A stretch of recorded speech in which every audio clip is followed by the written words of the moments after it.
Hello बच्चों। तो आज अपन पढ़ेंगे मैथ। 8th क्लास की मैथ पढ़ेंगे। सेकंड चैप्टर पढ़ेंगे। चैप्टर का नाम है linear equation in one variable. देखो पहले तो इक्वेशन समझेंगे। इक्वेशन क्या होती है? इक्वेशन किसको बोलते हैं? इक्वेशन होती है जिसमें कांस्टेंट वैल्यू और वेरिएबल दोनों होते हैं। अब आपको पता नहीं होगा वेरिएबल क्या होते हैं और कांस्टेंट क्या होता है। तो वेरिएबल होते हैं जिसके अंदर जो अल्फाबेट होते हैं A B C D, जिनकी कोई फिक्स वैल्यू नहीं होती है, अकॉर्डिंग टू क्वेश्चन चेंज होते रहते हैं, उनको क्या बोलते हैं? वेरिएबल। और कांस्टेंट क्या होता है? कांस्टेंट यानी स्तर। स्तर कौन रहता है? जो नंबर होते हैं वो स्तर रहते हैं, वो कभी चेंज नहीं होते हैं। यानी जैसे 1 है तो 1 की वैल्यू 1 ही रहेगी, 2 है तो 2 ही रहेगा, 3 रहेगा। तो ऐसे कांस्टेंट नंबर, जो कांस्टेंट वैल्यू होती है वो नंबर को बोलते हैं अपन। नंबर कहाँ से कहाँ तक? वो डिजिट को बोलते हैं। डिजिट कहाँ से कहाँ तक होती है? डिजिट होती है 0 से लेके 9 तक की। यानी 0 से लेके 9 तक की जो भी डिजिट होती है उन्हीं से नंबर बनते हैं। तो जैसे 1 हो गया, 2 हो गया, ये डिजिट है। तो ये क्या फिक्स रहती है, यानी ये कभी चेंज नहीं होती, अनचेंज होती है। और जो वेरिएबल थे वो अकॉर्डिंग टू क्वेश्चन चेंज होते रहते हैं। तो वेरिएबल और कांस्टेंट वैल्यू दोनों का कॉम्बिनेशन को ही क्या बोलते हैं? इक्वेशन। यानी इक्वेशन किससे किससे मिलकर बना होता है?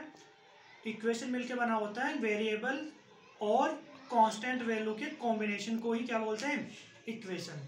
तो आज अपन ये टॉपिक पढ़ेंगे और इसमें अच्छे से समझेंगे। आपको एक एक क्वेश्चन करवाएंगे और आपको अच्छे से समझ में आएगा। ठीक है, तो अपन क्वेश्चन पे चलते हैं। चलो, 8th क्लास की एनसीईआरटी की बुक है। एनसीईआरटी पे बेस एनसीईआरटी पे जो क्वेश्चन है वो करेंगे सोल्व। तो ये हिंदी मीडियम वाले बच्चे और इंग्लिश मीडियम वाले बच्चे दोनों के लिए हेल्पफुल रहेगा वीडियो। हाँ, तो 2.1 अपन स्टार्ट करते हैं। देखो 2.1 का जो फर्स्ट क्वेश्चन है वो क्या बोल रहा है वो मैं पढ़ रहा हूँ, और आप भी अपनी बुक साथ में खोल के रखिए इस वीडियो को देखते देखते, तो आपको भी अच्छे से समझ में आएगा। तो आप साइड में बुक को ओपन रखिए और क्वेश्चन को मेरे जैसे मैं पढ़ रहा हूँ तो आप भी एक बार पढ़ लीजिए। और फिर अगर आप पढ़ने के बाद आप क्वेश्चन को समझोगे तो आपको अच्छा समझ में आएगा। ठीक है, तो मैं पढ़ रहा हूँ, आप भी पढ़ो अपनी बुक में। From the following equation and check your result. ये बोल रहा है कि इन इक्वेशन को आप चेक करो और इनके रिजल्ट बताओ, निकालो। अब इनको अपन को सोल्व करना है। बहुत लीनियर इक्वेशन अपनी, बिल्कुल कोई पावर ऑफ नहीं है, एक सिंगल वेरिएबल होगा उसमें, है ना। तो जैसे मैं फर्स्ट क्वेश्चन लिख रहा हूँ और आप इधर देखो ध्यान से। जैसे इसका फर्स्ट क्वेश्चन है, क्या है? 3x equal to 2x plus 18। अब देखो, इसको सोल्व करने से पहले मैं आपको कुछ बेसिक बातें बताऊंगा अलग से, है ना। तो वो आपको पहले पता होनी चाहिए। तो मैं इधर बता रहा हूँ, आप ध्यान से समझो। देखो, जो ये इक्वल होता है ना, इक्वल मैं इधर बता रहा हूँ तो मैं इधर समझना, है ना। तो जैसे ये इक्वल हो गया, इक्वल के इस साइड अपन एक साइड वेरिएबल्स को रखेंगे और एक साइड कांस्टेंट वैल्यू को रखेंगे। यानी दोनों को, ये दोनों साइड होती है तो उनको एक साइड लेके आएंगे। एक साइड लेके आएंगे वेरिएबल्स को और एक साइड लेके आएंगे कांस्टेंट वैल्यू को। ठीक है। और दूसरा, इसको अपने जैसे मैं ऐसे खा रहा हूँ तो मेरा ये कौन सा एंड है? ये मेरा राइट हैंड है और ये वाला लेफ्ट हैंड है। तो इनको बोलते हैं LHS और RHS, है ना। अब जैसे ये वाला हो जाएगा LHS और ये RHS, यानी लेफ्ट हैंड साइड और राइट हैंड साइड। ठीक है। इधर क्या होता है, कुछ अपन को साइन के बारे में पता होना चाहिए।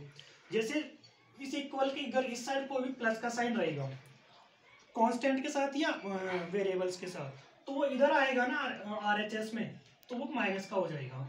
जैसे इधर अगर कोई साइन डिवाइड का, ओ सॉरी, माइनस का रहेगा, तो माइनस वाला साइन इधर आएगा तो किसका हो जाएगा? प्लस का हो जाएगा।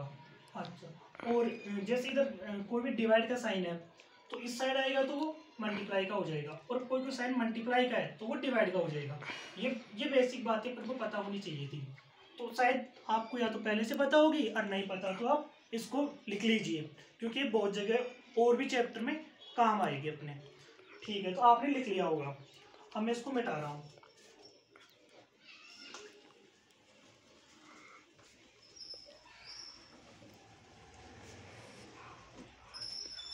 अब अपना क्वेश्चन था ये। अब अपन इसको सॉल्व करेंगे। देखो यहाँ पर क्या है?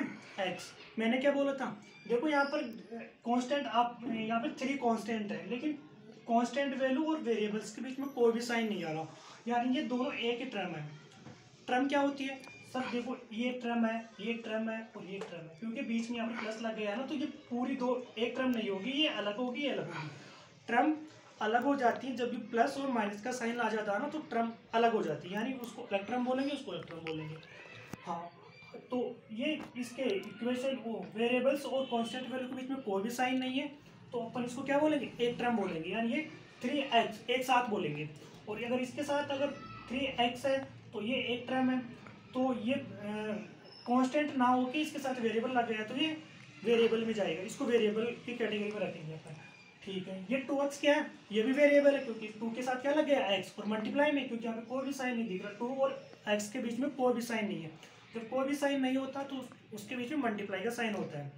ठीक है, और ये जो 18 है, अब देखो यहाँ पर कोई भी x y अल्फाबेट नहीं है, तो अपन इसको क्या बोलेंगे कि ये कांस्टेंट वैल्यू है, यानी ये कांस्टेंट नंबर है जिसमें 2 डिजिट यूज हो रही है, 1 और 8 दोनों को मिला के अपन 18 एक साथ नंबर बोलते हैं।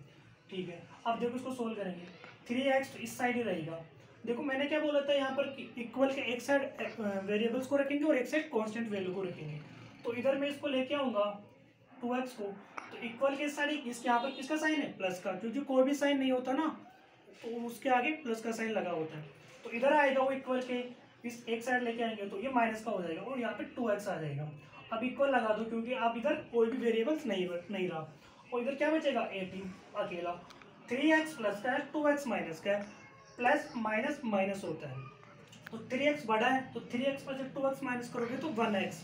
अब यहाँ पर 1x लिख लो या x लिख लो, क्योंकि 1 यहाँ पर लगाना जरूरी नहीं है, तो x बराबर कितना आ जाएगा 18, और ये अपना क्या हो जाएगा आंसर हो जाएगा। तो आई होप कि आपको फर्स्ट क्वेश्चन समझ में आया होगा। ठीक है, अब मैं थोड़ा सेकंड क्वेश्चन की तरफ चलता हूँ।